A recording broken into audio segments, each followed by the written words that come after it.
he might as well just not make it if he goes to prison, which is understandable, given that his whole shenanigans that he pulls in public will probably don't work in there. But I don't know how this is going to work out. That's the other thing. The game that he uses on these young idiots, it's not going to work. Right? That does not work. Everyone there, they've seen every kind of game, every little quick manipulation tactic that you're going to try and use. They've all been using those tactics for years to get what they want. It is not going to work. So, yeah, when I was in prison, I experienced that as well. I'm just pretending to be you. Yeah. No, as far as you are correct in that he's going to, it looks like he will continue doing the same thing because that's what he did the entire time he was in jail. I'm saying we don't know what sort of access he's going to have to things. I did look at that was jail. This will be prison. I don't know what sort of access he'll have to social media and so on from prison. We don't know what prison he'll be in. We don't know what the situation. Prisons in Romania, pretty terrible. If I had to guess, is he going to go there and change his ways? I would guess not. But I do know from experience, some people do. They get a dose of reality. Hey, wait a minute. I thought I could always outsmart everyone, that my manipulation techniques would always help me to overpower everyone. I could get past everything. And a lot of times he's been able to do that. And you eventually have to come crashing to the ground. And that is your only hope. And again, I'm saying that from experience. After I became a Christian, it was a couple of years after I became a Christian, I wrote letters to everyone that I'd been a dirtbag to and so on. Before I got locked up, I wrote one girl, she was a Catholic girl, and she wrote me back and said, I used to pray for you that you would actually like change. And she says, and eventually I stopped praying for you because I said, this is a waste of time. There's nothing more I could be wasting my time. I could not waste my time more than praying for this guy. And so there are people who do seem completely hopeless to other people. Anyway. A couple of final super chats that came up. Tate is an outstanding example of whatever he is. That'd be funny to put somewhere. Andrew Tate, an outstanding example of whatever he is. T. Turbine said Josephus would have asked some Christian. The thing is also he's terrified of going to prison, and you can see that quite often. You can even see this from when he sometimes describes his time in jail. When he was in jail, he said he was back and forth pacing. He was constantly on edge, thinking, "We have to get out of here. We have to get out of here. We have to get out of here." While his brother was just like, "Whatever, man." So his brother was probably going to take it, while he is terrified of going to prison. He really seems scared of going to prison because he knows that his whole thing that he's doing out there, it will not work very well in prison. So that's what it looks like. But I hope so. He deserves the justice. He deserves to go to prison. He deserves to serve time. He deserves to be far, far away from other people, or from innocent people. And yeah, I hope that happens. Maybe we will talk about this. Maybe we will see. Maybe we will have another look at the Andrew Tata stuff that is going on right now. You are correct about the difference between Andrew and Tristan. That Andrew, whatever he says, however he thumps his chest, he does not want to go to prison.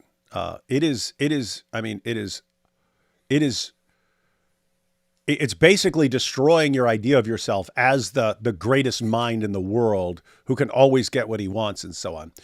For Tristan,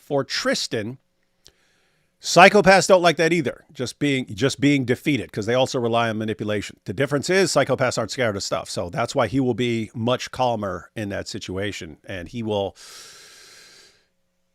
That's the rough part, is Tristan will actually be able to keep up whatever he is, possibly more successfully than Andrew. It will be more traumatic of an experience to Andrew. And so hopefully the best case scenario for the Tate brothers is Andrew has some eventual breakthrough in prison after he realizes the stuff doesn't work. And that's actually why it sucks. If he were completely isolated from keeping up the charade, it would be better for him. It's actually worse for him if he still has social media and can still be running his mouth. Oh, the Matrix got me, but I'm going to get out in 15 years and then I will show the world and stuff. It sucks if he gets to keep this up for a long time. So all you Tate fans, the best thing you can do is to not let him manipulate you. That is the best for him. If you actually care about him, stop letting him get away with his nonsense. We have the same view of those two guys, like many others also do. So that it seems that Tristan Tate seems quite unfazed by whatever is happening because he seems to have an antisocial personality disorder, while Andrew Tate doesn't have that, which is bad for him under these circumstances. He seems quite fragile and he is narcissistic, but he's not a psychopath, and which is why he will have trouble. There was a video from a long time ago, which is one that rarely comes up, but where you can see Tristan, because some guys in the front of a hotel or so start talking trash or won't get out of the way or won't do whatever he says. He just walks to the guy and starts brutally beating him up, like Tristan. This is the kind of guy he is. This is what he is. He's also the one who is reported to severely abuse the women that work for them, or to just give instructions to just beat them up and throw their things out and so on. Like Andrew Tate will do this whole thing like, I'm going to have sex with you, and while we're having sex, I'm going to beat you and all that. Tristan is not like that. To him, it's just without any motive or emotion or anything. Just if you mess with me, I will just beat you up. That's it. Two different people and two very messed up people, and I hope they go to prison. And it's interesting how all this connected. Their dad was actually discharged from whatever CIA or whatever he was in or something like that. He was in an intelligence agency. He was discharged because he was diagnosed with narcissistic personality disorder. They realized they were dealing with a guy with a serious problem. And then he has his sons, and one of them clearly a narcissist, one of them clearly a psychopath.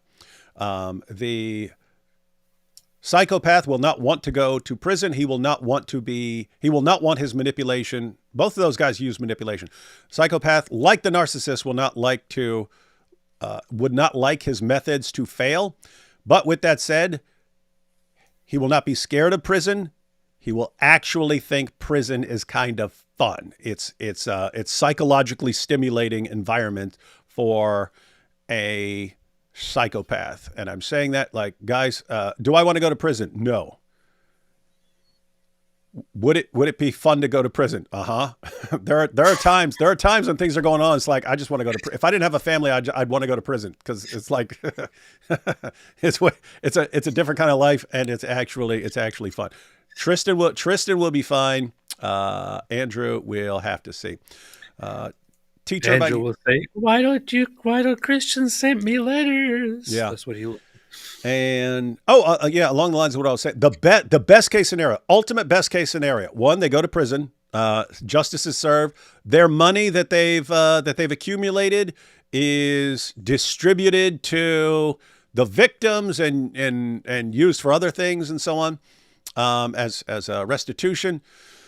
So any fines or something like that. They go to prison. Andrew is traumatized and broken from all of everything he knows about how to get along in the world, all of that coming crumbling to the ground and him being horribly exposed. Tristan, he'll be fine, but Andrew ultimately has a change of mind and a change of heart and a change of perspective. And then, since he is a big influence to his brother adapts. Is that going to happen? Probably, almost certainly not, but that would be the ideal situation for those guys. So all of you idiots hoping that they beat all these charges and stuff, what you're saying is, we hope they become greater monsters than they are, and that their belief that they can do whatever they want and that there are no consequences for them ever, which is their downfall, that you want to actually confirm that. Yeah, you can always get away with it. You can always outsmart it. You can horribly abuse people and always get away with it because idiots will defend you. That's bad. That's bad for them. T. Turbine says, Josephus would have asked some Christians to tell him about Jesus, and Josephus used their terminology. He didn't footnote it because his contemporary readers would have realized this. That is one possibility. That is one of the reasons there are people who think that the entire thing is authentic and that it hasn't been embellished. If Tate is the answer, we need to formulate the question. Yeah. It was Roddy Piper one day. Just when they thought they had the answers, I changed the questions. I always love that. But if Tate is the answer, we need to formulate the question. Reformulate the question. I'm a moron for the typo. You're good. And Tate monetized running his mouth. You can tell. Yeah. Why not? Edward Nigma says, appreciate you, David. You saved me from moo-moo indoctrination in my early days. God bless from UK. Speaker's Corner was legendary. Yeah. No, that's all funny. And thanks for that. And maybe we'll be at Speaker's Corner again this year. We'll see what happens. I heard that prisoners getting out sometimes freak out and feel a strong need to do something to get locked up again. Did you ever get that? No, and they call that being institutionalized. After you've been locked up long enough, you have a problem living any other way. And so they let guys out and they end up back in prison really quickly. And in the extreme cases, they realize they just can't function on the outside. No, I didn't get like that, but no fear of prison. I know right now if I got locked up and went to prison, as soon as I go in, I'm going to see guys I knew from when I was locked up before and stuff. You realize there's nothing to be concerned about if you know how to get along in prison and so on. I wasn't institutionalized, but there's a degree of it that you learn to be comfortable. It's like living in a trailer park. I grew up in a trailer park. I would have no problem living in it. I mean, I have kids. It wouldn't kind of fit in a trailer now. But if I were just by myself and I went and lived in a trailer, I'm used to that. It's normal for me. So it's kind of, you're used to it. You could get along with it, but not enough to where, hey, I can't function. I need to go get locked up again. All right, everyone. Thanks, everyone, for joining. We'll be back on AP's channel tomorrow. And I'll probably, I might go ahead and make that little clip I was talking about with combining the, how about no, I don't buy your Allah. And then Jesus is God. Yeah, I think he is. That'd be funny. Funny. Do it. All right, guys. Catch you all tomorrow. Do it.